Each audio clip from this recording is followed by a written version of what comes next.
Vampires पौराणिक काल से चले आ रहे ऐसे जीव जो रात के अंधेरे में सक्रिय हो उठते हैं।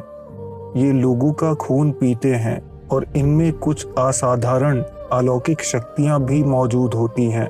इन जीवों को भारत में पिशाच कहा जाता है, जिनका जिक्र इतिहास में भी मिलता है। वैम्पायर्स के आधार पर कई फिल्में और डॉक्यूमेंट्रीज मौजूद हैं, जिन्हें देखकर लोगों के मन में उनके प्रति उत्सुकता जागती है। दुनिया में वैम्पायर्स से संबंधित कुछ बड़े बड़े किस्से भी हो चुके हैं, जिनकी वजह से इनका खौफ लोगों के मन में आज भी होता है। आज के एपिसोड में हम वैम्पायर्स के कुछ असली किस्सों पर नजर डालेंगे, जिनके बारे में जानकर शायद आप हैरान रह जाएं। दोस्तों, वैम्पायर्स 3 प्रकार के होते हैं। एक वो जो इंसानों की तरह ही जन्म लेते हैं, लेकिन वो शैतान की पूजा करते हैं, रात में सक्रिय होते हैं और लोगों का खून पीते हैं। इन लोगों के पास कोई अलौकिक शक्तियां नहीं होती, लेकिन इन्हें खून पीने से ताकत मिलती है। दूसरे वो जो मरने के बाद अपने शरीर के साथ जाग उठते हैं और अक्सर खून की तलाश में होते हैं। फिल्मों में अक्सर दूसरी श्रेणी के वैम्पायर्स को दर्शाया जाता है। तीसरे वैम्पायर्स वो होते हैं जिनके पास शरीर नहीं होता, लेकिन वो किसी व्यक्ति के शरीर में प्रवेश करके अंदर से ही उनका खून पीने लगते हैं और व्यक्ति की मौत हो जाती है। इन्हें भारत में पिशाच कहा जाता है। तीसरे तरह के पिशाचों को अक्सर तंत्र साधक अपनी तंत्र क्रियाओं और अनुष्ठानों द्वारा या तो सिद्ध करते हैं या फिर किसी की परेशानी दूर करने के लिए उन्हें उसके शरीर से बाहर निकालते हैं। पहले 2 किस्म के वैम्पायर्स के किस्से विरले ही होते हैं। तीसरे किस्म के वैम्पायर्स असल जिंदगी में बहुत आम हैं। ये एक प्रेत आत्मा है, जिनके किस्से अक्सर गांव में प्रचलित भी होते हैं। हम आपके सामने पहली 2 श्रेणियों के वैम्पायर्स की घटनाएं पेश करने जा रहे हैं।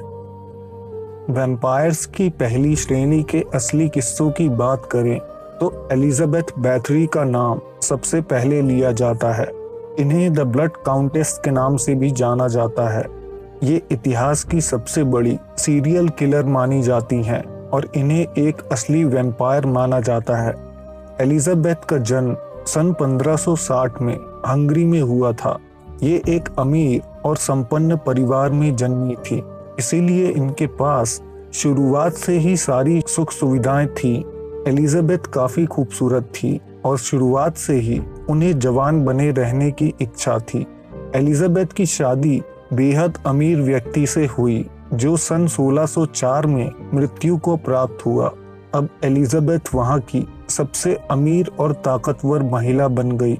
खबरें सामने आना शुरू हुई कि एलिजाबेथ के कैसल में काम ढूंढने जाने वाली लड़कियां गायब होती जा रही हैं। एलिजाबेथ उन लड़कियों को प्रताड़ित करती थी, गर्म लोहे से उनके शरीर को जलाती, उनके शरीर को काटकर उनका खून पीती, महिलाओं पर ठंडा पानी डालकर उन्हें बिना कपड़ों के छोड़ देती, जिससे ठंड के मारे उनकी जान निकल जाए। वो कुंवारी लड़कियों के खून से नहाती भी थी। एलिजाबेथ का मानना था कि ऐसा करने से वो हमेशा जवान बनी रह सकती है। 12 दिसंबर 1610 में बैथरी को उसके 4 नौकरों के साथ गिरफ्तार कर लिया गया, जो हर अपराध में उसके साथ थे।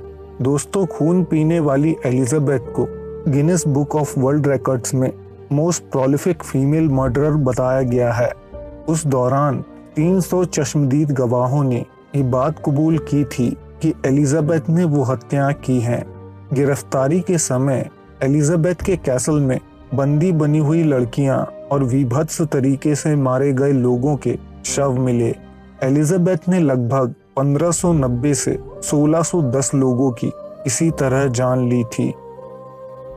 दोस्तों, अब बात करते हैं वैम्पायर्स की दूसरी श्रेणी की। ये समय है 1700 ईस्वी का, जब लोग बड़ी तादाद में वैम्पायर्स का शिकार होने लगे। इस समय यूरोप में वैम्पायर्स का नाम लेने से भी लोग डरते थे। सर्बिया में एक किसान था जिसका नाम पीटर था। पीटर को आसपास के लोग अच्छी तरह जानते थे। अचानक एक दिन किसी अनजान बीमारी से पीटर की मौत हो गई। मृत्यु के 3 दिन बाद पीटर के बेटे ने बताया कि पीटर रात में उससे खाना मांगने आया था। उसने पीटर को खाना दिया और वो वापस लौट गया। आसपास के लोगों को लगा कि पीटर की मौत के सदमे की वजह से वो बच्चा ऐसी बातें कर रहा है। दूसरे दिन भी ऐसा ही कुछ हुआ, लेकिन तीसरे दिन गांव वालों के परामर्श के अनुसार उस बच्चे ने पीटर को खाना देने से मना कर दिया। सुबह उस बच्चे की लाश गांव वालों को मिली। बच्चे का शरीर पूरी तरह सफेद पड़ चुका था। जांच करने पर पता लगा कि उसके शरीर में खून की एक बूंद तक नहीं बची है।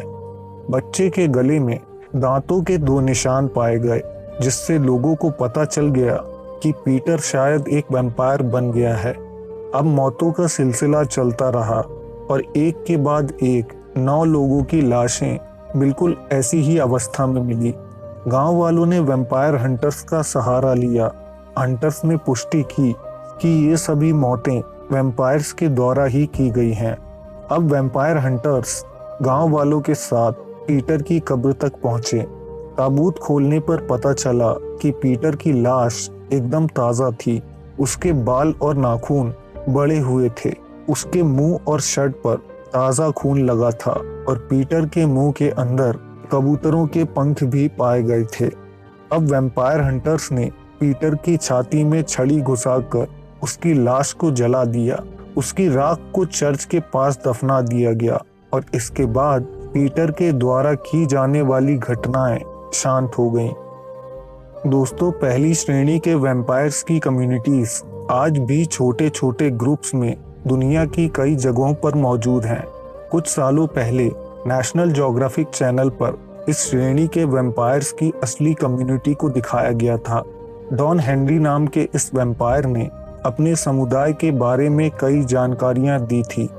हेनरी का कहना है कि पहले के समय में वो लोग रात को शिकार करने निकलते थे, लेकिन अब वो ऐसा नहीं करते। वो पैसे देकर या स्वेच्छा से ब्लड डोनेट करने वाले लोगों से मिलकर उनका खून पीते हैं। आपको शायद ये जानकर हैरानी हो कि आज कुछ ऐसे लोग भी दुनिया में मौजूद हैं जिन्हें अपना खून वैम्पायर्स को डोनेट करने में मजा आता है। इन्हें ब्लैक स्वान्स कहा जाता है। हेनरी कहते हैं कि कुछ वैम्पायर्स ऐसे भी हैं जो आज भी रात में शिकार करते हैं, लेकिन ऐसे लोगों को वो अपनी कम्युनिटी से बाहर कर देते हैं। सन 1985 में एक कार ड्राइवर को सुनसान सड़क पर एक लड़की लड़खड़ाते हुए मिली जिसके हाथ बंधे हुए थे। वो ड्राइवर उसे अस्पताल ले गया जहां उसका इलाज किया गया। उस लड़की ने बताया कि उसे किसी ने किडनैप किया और एक सुनसान घर में ले गया।